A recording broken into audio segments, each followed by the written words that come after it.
malls in the U.S. were once known for their massive department stores, endless fast food courts, and as a Friday night hangout for teens. But with the rise of online retailers and the demise of the department store, it is a challenging time to be a mall owner. In November 2020, two mall owners, CBL and Associates, and Pennsylvania Real Estate Investment Trust filed for Chapter 11 bankruptcy protection after facing increased pressure due to COVID-19. And according to a 2020 study, 25% of U.S. malls are expected to close permanently within the next 5 years. I think COVID really accelerated trends that were already at play prior to the pandemic. It was retailers closing stores, retail bankruptcies. Retailers were looking for ways to renegotiate leases or pay less in rent. There are going to be malls that fail, and there are going to be vacant spaces. What happens to them into the future? I just know in the Syracuse area, we have one, and the county just purchased it. I don't know what the plans are, but it's a lot of empty space and a lot of parking spaces sitting there doing nothing. Prior to COVID-19, with consumers craving... People are so used to online shopping now. I mean, 1 day, 2 day, overnight delivery by Amazon and Walmart and Target. It seems like we are so lazy to get into our car and get out there to the mall to shop now. And especially after COVID, when people are staying at home, it become a habit, and we never get used to getting out of the house as much as before the pandemic. So these malls are in a lot of trouble. Experiences over traditional brick-and-mortar retail shopping, malls were forced to pivot, offering everything from fine dining to indoor ski slopes. But the pandemic has exacerbated the challenges at malls as social distancing has placed restrictions on stores, movie theaters, and restaurants. You will see more malls close, you'll see more shopping centers close, but what you'll see is the winners continue to emerge. Malls are also a huge tax driver for the communities they serve and employ a lot of people locally. So what will become of malls in America after the pandemic ends? Malls in the U.S. took root at the end of World War II alongside the growth of the suburbs. In the 1950s, a booming economy helped a large segment of the population increase their prosperity, allowing many Americans to purchase a new home and car. Aided by a series of government initiatives like the Veterans Administration Home Loan Program and the Federal Aid Highway Act of 1956, a significant slice of the country was turning their back on cities and heading to the suburbs. Austrian-born architect Victor Gruen, the man who many credit with later helping to provide those newly minted suburbanites with a place to mingle and shop, saw an opportunity. Gruen emigrated to the U.S. following Germany's 1938 annexation of Austria. Once in the U.S., he established himself in the world of shop design by refurbishing retailers, including at least one store on New York's Fifth Avenue. In 1954, Gruen's design of the Northland Center outside of Detroit, Michigan debuted, making it one of the largest open-air shopping facilities in the U.S. But Gruen, opposed to the country's growing reliance on the automobile, wanted to create an atmosphere similar to his native Vienna, one of streets sprinkled with cafes, restaurants, and commerce. In 1956, his design of the Southdale Shopping Center opened in Edina, Minnesota. The fully enclosed mall had a two-level design featuring 72 stores and anchored by two major department stores. The space also had 5,000 parking spaces and central air conditioning. The modern mall was born. You'd load up in a station wagon and you drive to the mall, and everybody in the family would get that one thing they needed while the family was there. More than 40,000 people attended Southdale's opening day. The venue was largely considered a success and was soon replicated across the country. By 1960, there were 4,500 large shopping centers in the U.S. By 1987, malls and shopping complexes accounted for over 50% of all U.S. retail sales. And they were becoming part of pop culture too, used as a backdrop for movies like Back to the Future, Mallrats, and Terminator 2, and even as a springboard for musical acts. And malls were getting bigger. In 1992, the Mall of America, the largest mall in the U.S., opened, adding attractions like roller coasters and an aquarium. But the explosion of new construction was beginning to weigh on some locations. From about 1975 to 2016, retail space capacity, in many cases in malls, multiplied by 4 times the rate of population growth in the United States. So in 2016, every single person in the United States had 24.6 or so square feet of retail space that could just be theirs.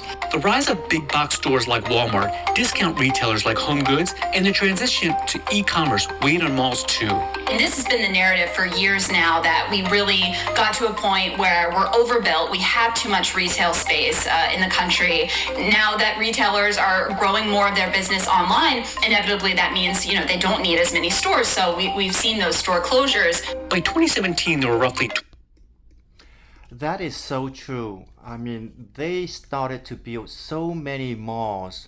Even in smaller cities, you would have 2 or 3 malls to service the city. And you add that to the rise of online retailer, Amazon, Walmart, and Target. And plus then you add in COVID and people are staying home. It is just the perfect storm for these malls to die. Gosh, we used to remember that everybody loves going to the mall to watch a movie, get together, to go shopping, to go eating, to hang out at the mall. It was an event. It was so fun.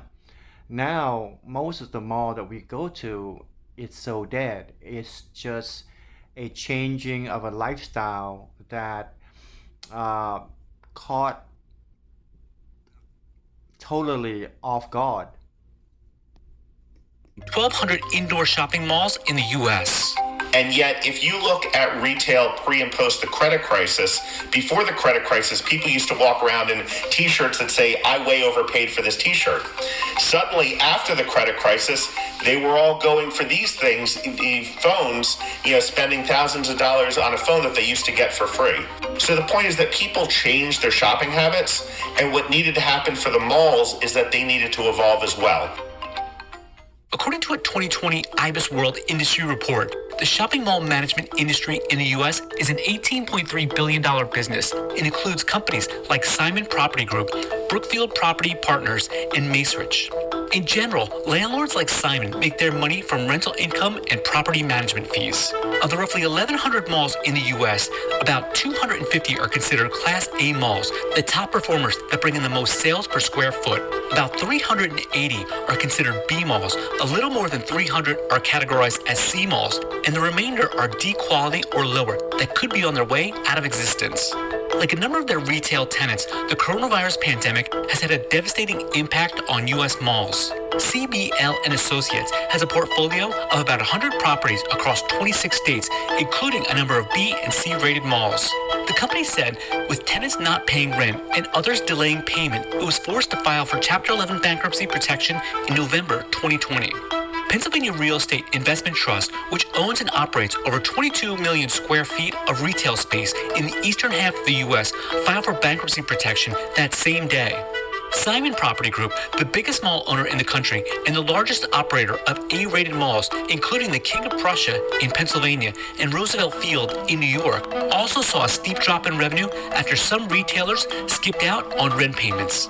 In the fourth quarter of 2020, the company had total revenue of $1.1 billion, down 24% from the previous year.